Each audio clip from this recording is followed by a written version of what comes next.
Seorang yang sudah sampai usia 40 tahun, maka Allah mengingatkan dia untuk menyiapkan 5 bekal utama sebelum dia kembali pada Allah Subhanahu wa ta'ala. Hati-hati yang sudah sampai 40 tahun, jika Anda belum memiliki satu di antara 5 ini, Anda mesti khawatir. Dan ini peringatan dari Al-Quran. Baik, 1. Qala Rabbi awzi'ni an ashkura ni'mataka allati an'amta alayya wa ala walidayya. Amanat pertama, kata Allah, dia mesti memperbanyak doa kepada Allah Subhanahu wa ta'ala agar dibimbing. Banyak doa agar dibimbing mensyukuri nikmat hidup, plus bisa meningkatkan bakti pada orang tua. 1. Rabbi auzi'ni an ashkura ni'mataka allati an'amta alayya wa ala walidayya. Perhatikan baik-baik. Ya Allah, mohon bimbing saya untuk selalu bisa mensyukuri segala nikmat yang telah Engkau berikan pada saya sekarang, 1, dan pada kedua orang tua saya.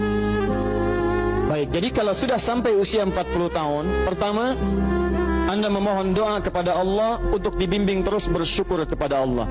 Ini yang mau saya tegaskan. Lihat baik-baik. Apa itu syukur? Tidak ada makna lain dari syukur yang tertuang dalam Al-Quran dan hadis kecuali ungkapan kebahagiaan atas nikmat yang Allah berikan kepada kita dengan cara menggunakan nikmat itu sesuai dengan fungsi yang telah Allah tetapkan. Misal, kita akan bersyukur dengan nikmat penglihatan mata. Anda diberikan 40 tahun dalam hidup, mata masih bisa melihat. Bagaimana mensyukuri nikmat mata?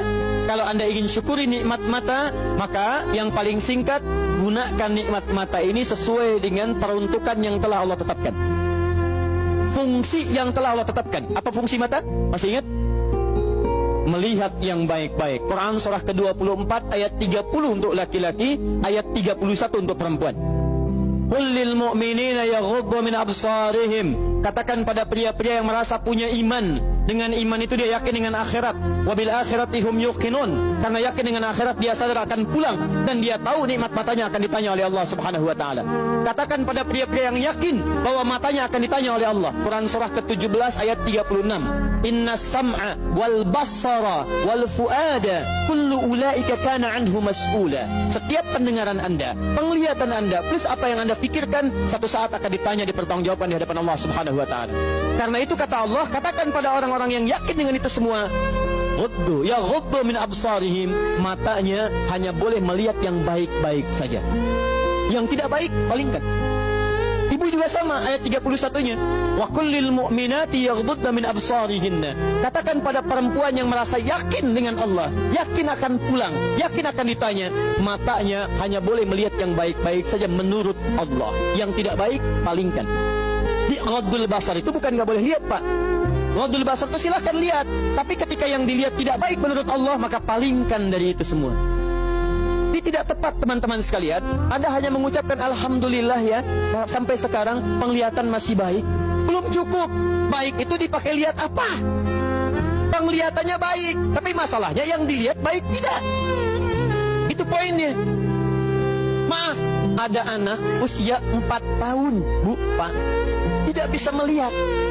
Dalam tidak bisa melihatnya, dia masih mau menghafal Al-Quran. Namanya Mu'af.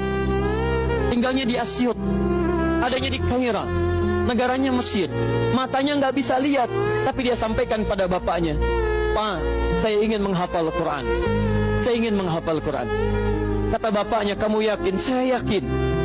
Baik, keluarga sederhana, punya cuman motor yang sangat luar biasa tidak bagusnya. Dimodifikasi dashboardnya, menempuh jarak kisaran 20 km. Datang pada syekhnya, bapaknya kemudian membonceng, muadnya di belakang. Teman-teman sekalian, setiap berangkat datang pada syekh, dapat hafalan baru, bapaknya tulis ayatnya, disimpan di dashboardnya. Di jalan lihat ke sini, lihat ke jalan, lihat ke sini, lihat ke jalan. Mu'ad bacakan ayatnya, bapaknya mendengarnya. Secara singkat, tiba-tiba setelah itu fasenya berakhir, jadilah anak ini hafal Quran. Yang ngantar belum hafal Quran, yang diantar nggak bisa lihat hafal Quran. Saking mudahnya Al-Quran, yang nggak bisa lihat bisa hafal Quran. tapi bapaknya dapat pahala dari transferan anaknya. Perhatikan baik-baik. Begitu dibacakan Qurannya, bagus makhrajnya, viral kisahnya. Begitu viral di Timur Tengah, datang reporter mau wawancara. Pertanyaan pertama, kalau adinda diperkenankan oleh Allah untuk bermohon saat ini, apa yang mau dimohonkan kepada Allah? Reporter ini mengira dia akan meminta doa seperti ibunda Imam Al-Bukhari bermohon kepada Allah supaya Al-Bukhari disembuhkan dari butanya. Bu, Pak, Imam Al-Bukhari itu dulu buta. Butanya permanen. Dilahir 2 tahun ayahnya meninggal, 4 tahun buta permanen. Nanti ada satu kejadian di situ, yang dengan kejadian itu ibunya berdoa kepada Allah, anaknya menghafal Quran sampai di surat Qaf, ya, ayat ke-22. Anaknya murojaah ayat, ibunya memohon kepada Allah sambil menangis, sambil tertidur, sampai tertidur. Disitulah kemudian terjadi sesuatu yang luar biasa. Seketika Allah sembuhkan Al-Bukhari kecil, matanya bisa melihat kembali. Karena kajian kita bukan di sini, lain waktu nanti saya terangkan.